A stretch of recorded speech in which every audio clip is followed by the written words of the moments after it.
On 2CC 25 to 5 now. It's a Friday afternoon. Hallelujah, we love Fridays. Luke Smith from Envision is with me in the studio once again, and we're here to talk all sorts of money matters once again because money matters. It does. It's a play on words, isn't it? It is. I like it. You're far too quick on a Friday afternoon. I don't know about that. But yeah, speaking of quick, I mean, how quick is it past this week? It's just gone by. You know what? It's been a great week. We've all been able to get to work this week. There hasn't been an accident on Gungahlin Drive. That's a nice change. Talking about quick, everybody should just pump the brakes on that place. But yeah. I think there was actually an accident on Gungahlin Drive. Was there? Probably not when you were there. Right. You were just lucky enough to miss it. Yeah, well, that's rare because normally I'm doing 6 kilometres down there and wondering what's happening. Yeah, no, and one of those things that and the parkway and it's just there's always something going on, isn't there? Exactly. We're here today to address this very important question: why do you need an enduring power of attorney? And I guess the place to start with that is, first of all, what exactly is a power of attorney and why does it need to be enduring? Well, and I think that's probably a great starting point. An enduring power of attorney is simply a document that you sign to give permission to others to act on your behalf. It's not part of your will. A lot of people come in and go, I've got a will. Have you got an enduring power of attorney? Yeah, it's in my will. That's a bit like saying you're going to peel open a banana and find a kiwi fruit inside. So a will is a will, an enduring power is an enduring power of attorney. A will passes your assets on your death. An enduring power of attorney is a document that gives legal permission to somebody that you've nominated to act on your behalf while you're alive in the event that you don't have capacity. So that could be medical, that could be an accident. It could also be that you're simply just not here.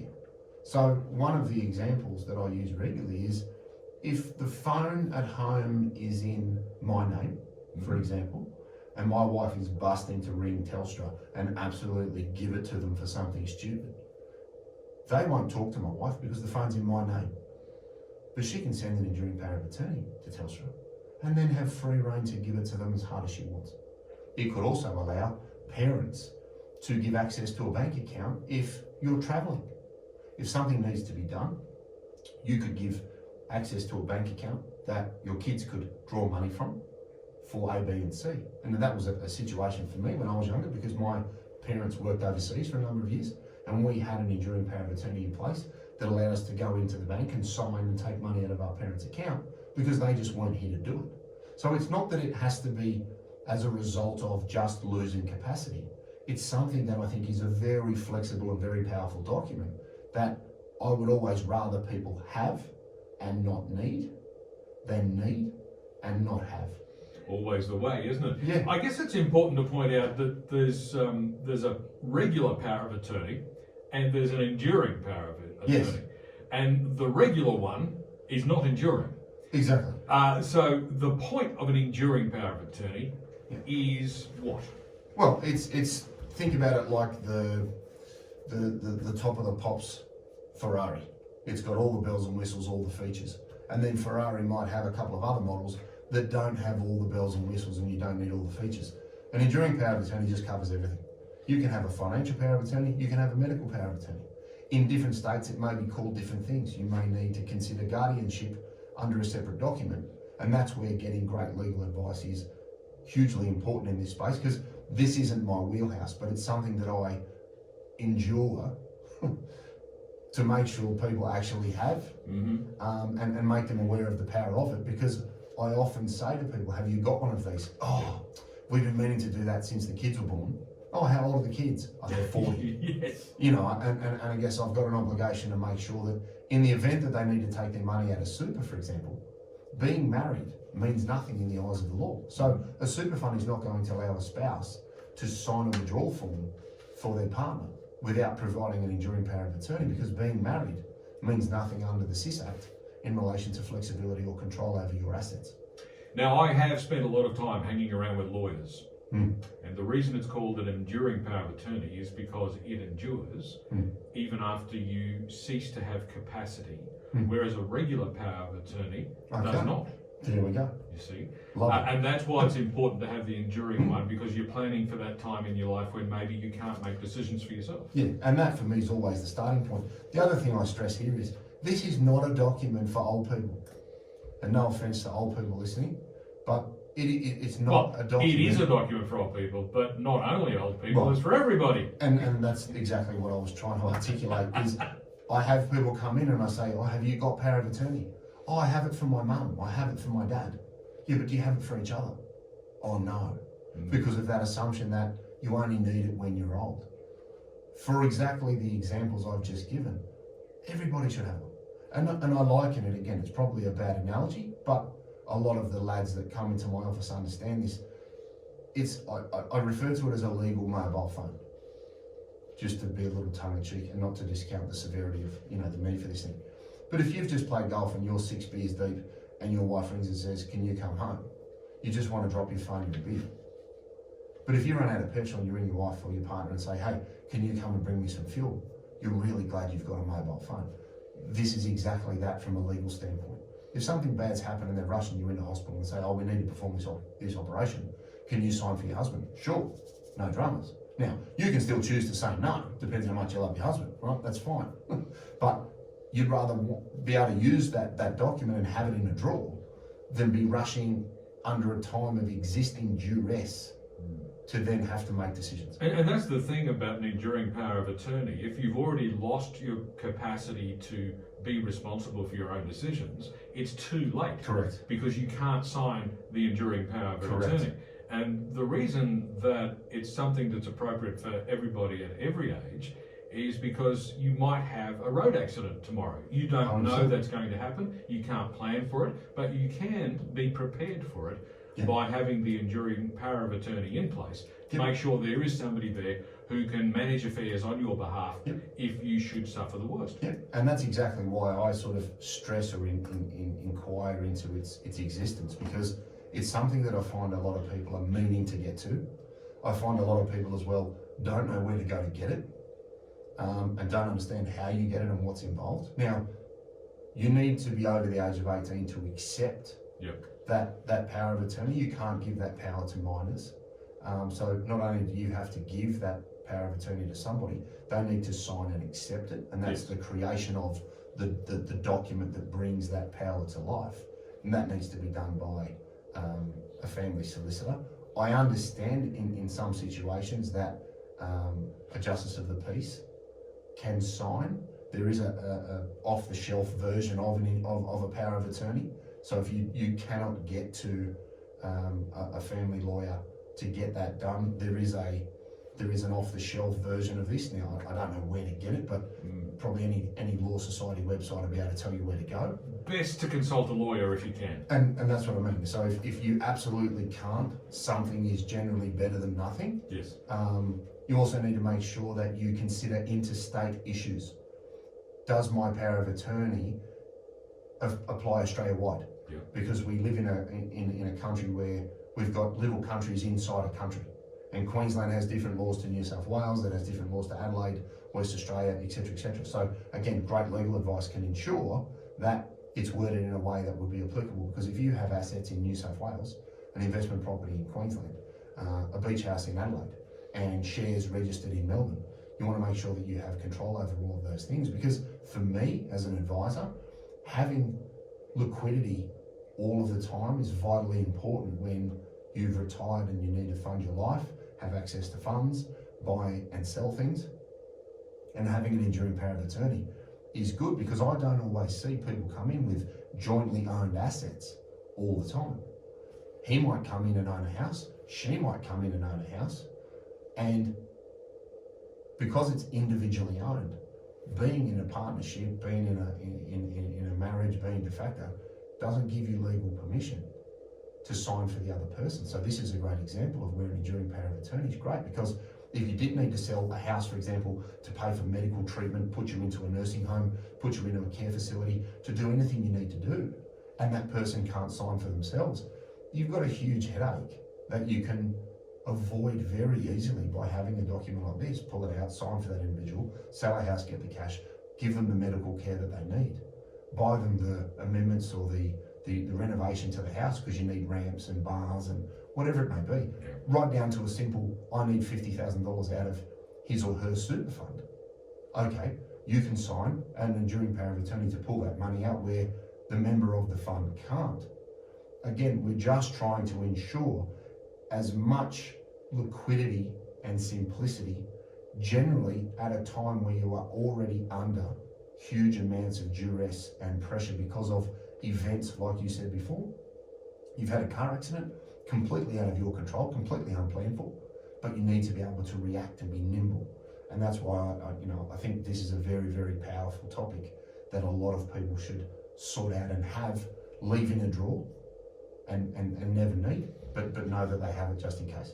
So what happens if somebody's been given a power of attorney and they start doing things with your assets that you don't want them to do? Well, and again, this is where you need to, people say to me all the time, oh, well, who should act for me? Who should I? Well, you need somebody that you can trust because you are giving them legal permission to act, transact, withdraw, and do things as if they are you. Yeah. So don't take this giving of the power lightly. It's a very, very serious decision.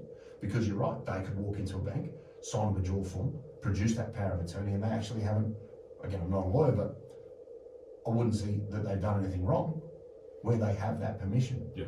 So you need to be mindful of what you're doing because not only is it good for when you need it, it can also be good for when you're traveling or, in that example I gave of my situation as a kid. But not everybody's situation is the same. So make sure you understand what you're doing, and this is where going and seeing a family lawyer is very, very powerful because they can give you all of those out-of-the-box scenarios, and they would have seen a plethora of them. Yes. Where somebody's done this and I saw someone do that, and it's good to know and good to understand and good to educate, not just you, but the people you're giving the power to. Yeah, I think that's perhaps the most critical piece of advice. See a lawyer. Because this is a legal instrument. For sure. It's not just a wish list, it is a legal document, so you must see a lawyer. But aside from that, what are the key considerations people should keep in mind about a power of attorney? Yeah, so if you don't have one, nobody else can sell your assets. Nobody else can withdraw the money from your super fund. So you've put barbed wire around your asset base when you may need to make lump sum withdrawals, sell assets, realise capital, and facilitate transactions. You needed to be able to start an income stream. You needed to be able to access money to pay bills.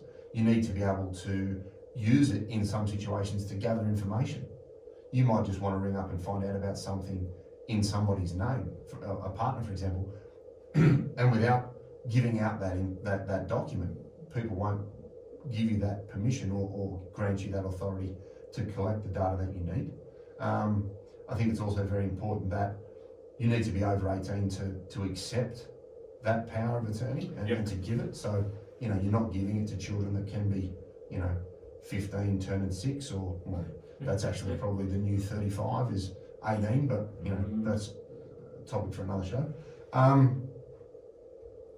And again, keep in mind that, as you've just touched on there, they do have permission to do things with your assets, your money, and your properties. That is not wrong. So understand the power. Yes. And I think that's the key word in this section of today is the power of this document, the power of this authority, and what they are actually able to do, so that you can't ever go, oh, I didn't know that was the case. I thought it was just this. Don't ever assume. Yeah. Find out, ask, and get good advice. Absolutely. See a lawyer.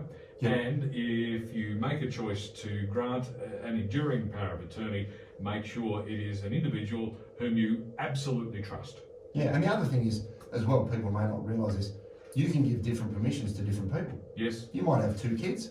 This kid's great financially, this kid's great medically. Right? I'll give you power to do this, I'll give you power to do that.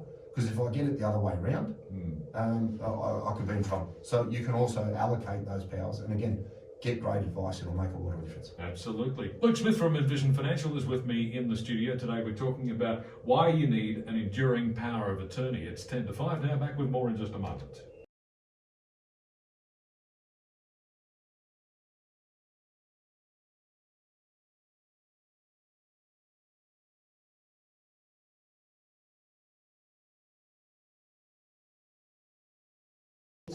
7 minutes to 5, it's a Friday afternoon, which means Luke Smith from Envision Financial is with me in the studio. Today we've been talking about why you need an enduring power of attorney. So Luke, what are the key tips people should keep in mind? Yeah, look, and this was a funny one. I was chatting to a mate of mine, Don, the other day, and I was saying to him, you need to get one of these for your mum before she loses her mind. And he said, well, you know, what's the measure of lost a mind? Because I reckon most of our parents, if you push them on it, you know, maybe they are, maybe they aren't able to give the power. But, you know, you touched on it really well before the ad break, is don't leave it too late, because if you can't grant the power of attorney because you have lost capacity, it's gone. Yeah, you don't get that opportunity again. Exactly. So have it and not need it, then need it and not have it, you know, which is great. It's not just an old people's document. You know, I can't stress that enough. We said before the break again, people come in and say, oh, have you got a power of attorney? I've got one for my mum and dad. And they're saying that at 60, but yet they don't have one for themselves. So just realise that you need somebody to be able to act in your best interests, whether you're sick, whether you're healthy, whether you're here, whether you're not. They need to be over the age of 18. They need to accept the power and have it formally created in the document. Go and see a family lawyer for that. It'll be the best money you've ever spent. Consider who's going to act for you and their ability to do so. If you've got one kid that's very medically minded, you might say, well, you look after that side, and hey, you look after this side financially. Or if they can both do both roles, that's great. But just know that you can allocate roles to people. You don't have to just give carte blanche permissions as the default option. I find a lot of people aren't aware of that. Yeah. And remember that being married means nothing in the eyes of the legislation for you to be able to sell an asset, for you to be able to pull money out of a super fund, for you to be able to start a pension and do any other sort of financial transaction where you need to make a legal decision for somebody that doesn't have capacity. Being married or in a de facto relationship means nothing. No, and that's an important point, that sometimes people might also make a similar assumption if they're the parent of somebody who finds themselves in trouble, and they assume that because you're mum or dad, you automatically have the authority to manage things on behalf of your offspring, and you actually don't. No, exactly right. So again, I had one, you know, a couple of years ago where he came off a bike, smashed his head, didn't have a partner, so was a single lad, and mum was trying to sort things out. Now, luckily, he'd given mum and dad permission prior to the accident, but without it, you can't get money out of super, you can't sell a house. Even if you're trying to sell the house to move into a, you know, full care facility, you still don't have legal permission to do so. So that's a great example of one that we've sort of missed today that people really need to be aware of. Being a mum or a dad, a sister or a brother, anything like that means nothing where you assume that just because you're part of a family unit, you have permission to do things. You've got permission to smack bums. That no, you don't. That is against the law. Nah, look, nobody's above a good bum smacking. But again, it's one of these assumptions that people make. But I think if you go into this prepared, get organised, have it. I'd always prefer people know what they're doing and understand from a lawyer than need it at a time of additional duress and pressure. Yeah, absolutely. So Luke, where can listeners get more information? Yeah, so 6260-4749, that's the office number. envisionfinancial.com.au on the internet. We've got all of the shows there on the podcast. We've got the Strategy Stacker, Luke Talks Money on iTunes and Spotify. We've got the TikTok handle, the Strategy Stacker, and it's all detailed in the book in the estate planning section of Smart Money Strategy, your ultimate guide to financial planning, available at all good bookstores, Dymocks, QBD, Harry Hartog, Amazon and Booktopia. Absolutely. If you can't make it to the bookstore, just get it online. It's as simple as that. Yes, Amazon just restocked actually because they were sold out. So fantastic. Go your hardest. Luke, thanks very much. We'll catch you again next Friday. See you next week. Luke Smith from Envision Financial, back in the studio at the same time next Friday on 2CC.